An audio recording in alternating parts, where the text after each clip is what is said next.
बिहार की उस बेटी को कब न्याय मिलेगा। आपको बता दें कि नीट छात्रा मामले में जहां अब डीएनए टेस्ट लिए जा रहे हैं, तो ऐसे में जब डीएनए टेस्ट छात्रा के पीड़ित परिवार से भी लिया गया, यानी मां, पिता, भाई और 2 मामाओं से लिया गया, तो वो नेता जो लगातार बच्ची के न्याय की मांग कर रहे हैं और कई खुलासे भी कर रहे हैं, पप्पू यादव बहुत कुछ कहते नजर आए हैं और बेशर्म बिहार पुलिस को और पुलिस प्रशासन को बेशर्म कहा है। वही सत्ता पक्ष पर कई सवाल खड़े कर रहे हैं कि आखिर छात्रा के जो कपड़े से मेल स्पर्म पाया गया, तो ऐसे में परिवार वालों के डीएनए सैंपल्स क्यों लिए गए हैं।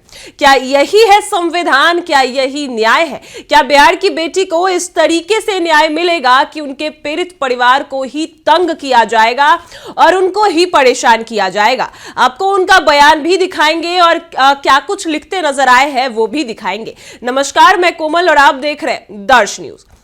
देखिए, आपको बता दें कि जहां एक और अब नीट छात्रा मामले में लगातार कार्रवाई की जा रही है, सीआईडी की एंट्री हो चुकी है और पटना के शंभू गर्ल्स हॉस्टल की में भी कई जांच की जा रही है। हर कमरे की हर वस्तु की जांच की जा रही है। तो ऐसे में अब डीएनए सैंपल्स लिए जा रहे हैं, जिसमें 15 लोगों की लिस्ट भी तैयार की गई और कल के दिन छात्रा के माता, पिता, भाई और 2 मामाओं के डीएनए सैंपल्स लिए गए और आज पटना के शंभू गर्ल्स हॉस्टल के 6 लड़कों के डीएनए टेस्ट लिए गए हैं। तो ऐसे में पप्पू यादव ने कई सवाल खड़े किए हैं कि आखिर छात्रा के आरोपी क्या उनके माता, पिता, भाई और 2 मामा हैं? क्या उस बच्ची के साथ उसके परिवार वालों ने ये किया? क्या कुछ पहले पप्पू यादव लिखते नजर आए हैं, पहले हम आपको वो दिखाते हैं। देखिए, पप्पू यादव लिखते हैं कि कितनी बेगैरत है बिहार पुलिस। नीट छात्रा के पिता, भाई, मामा का डीएनए टेस्ट किया गया, स्पर्म से उनका डीएनए मैच तो नहीं कराया जाएगा। अरे बेशर्मो, परिवार का कोई सदस्य शामिल होता तो वह गुलाबी घाट से बेटी की लाश वापस ला विरोध क्यों करते? उन्हें न्याय ना दे बदनाम कर रही है पुलिस, व परिवार मेरा है। साफ तौर पर देखिए, पप्पू यादव लिखते हैं कि कितनी बेगैरत हो चुकी है बिहार पुलिस, पुलिस प्रशासन कि अब नीट छात्रा के पिता, भाई, मामा और का ही डीएनए टेस्ट लिया जा रहा है। मां तक की बातें सही है, लेकिन वही पिता का, भाई का और मामा का डीएनए टेस्ट लिया जा रहा है। तो क्या ये डीएनए टेस्ट बच्ची के कपड़े से मिले मेल स्पर्म से मैच किया जाएगा? क्या अब उनके ही परिवार को आरोपी बनाया जाएगा? क्या इस पूरे केस को फिर से परिवार वालों पर मर दिया जाएगा? ये साफ तौर पर पप्पू यादव कह रहे हैं। उनका बयान भी हम आपको सुनाएंगे कि जिस तरीके से उनका ये कहना है कि एक और हम ये मान सकते हैं कि माता और पिता का डीएनए टेस्ट लिया गया क्योंकि जांच की प्रक्रिया में वो काम आएंगे, लेकिन भाई का क्यों लिया गया? 2 मामाओं का क्यों लिया गया? क्या मामाओं ने ये काम किया है? क्या भाई ने ये काम किया है? बेटी जो है वो पटना में बेहोशी की अवस्था में मिली, पटना में ये सारे काम हुए, तो क्या मामा और भाई यहां आकर उस बच्ची के साथ गंदा काम किया? क्या कुछ पप्पू यादव कह रहे हैं, पहले आप उनकी बातों को सुनिए। बारे बा आप माता पिता का डीएनए लिए, समझ में आया। आप मामा का डीएनए क्यों? आप उसके भाई का डीएनए क्यों? क्या उसके मामा यहां आके बलात्कार किए थे? क्या उसके भाई ने हॉस्टल आया था? क्या उसके मामा और भाई ने एक साथ मिलकर बलात्कार करके भेजा था?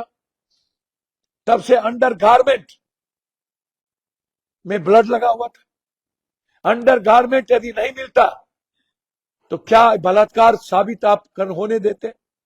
बेटी के सीने पर नछोड़, बेटी के माथे में चोट सीटी स्कैन के बाद, बेटी के पीठ पर पूरी चोट, बेटी के हिप्स पर दांत काटा हुआ,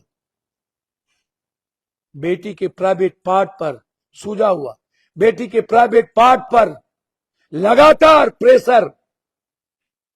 क्या किसने किया? जब हमारी बेटी के बाद सिर्फ 5 माला बिल्डिंग पर मनीष रंजन और मनीष रंजन का बेटा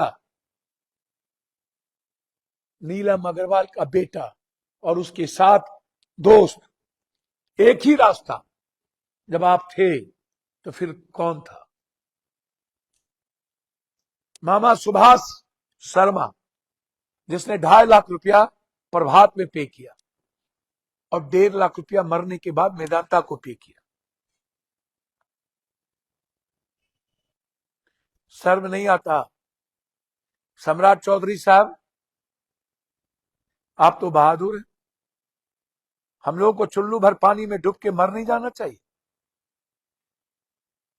हम लोग किसको बचा रहे हैं? किसको? मैं हाथ जोड़ता हूं, पैर पकड़ता हूं। सम्राट जी, तो सुना आपने, पप्पू यादव ने साफ तौर पर कहा है कि क्या है कानून व्यवस्था और क्या यही बेटी को न्याय मिलेगा?